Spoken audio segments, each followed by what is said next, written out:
موسیٰ علیہ السلام نے کہا کہ اللہ سے مدد مانگو، اللہ سے مدد مانگو اور صبر کرو۔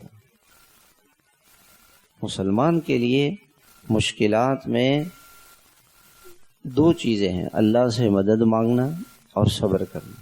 اللہ سے مدد مانگنا اور صبر کرنا،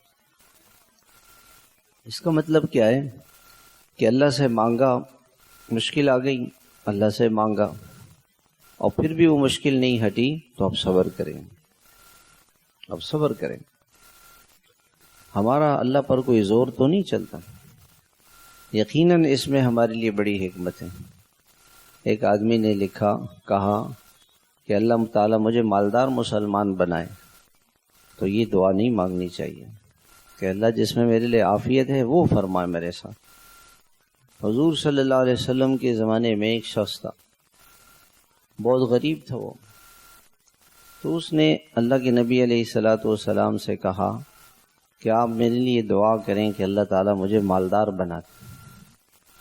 آپ نے فرمایا کہ تم جس حال میں ہو اس میں خیر ہے، تمہارے لیے تھوڑا ہے لیکن اسی میں تمہارے لیے خیر ہے، جو اللہ نے تمہارے لیے فیصلہ کیا ہوا ہے اس میں تمہارے لیے خیر ہے۔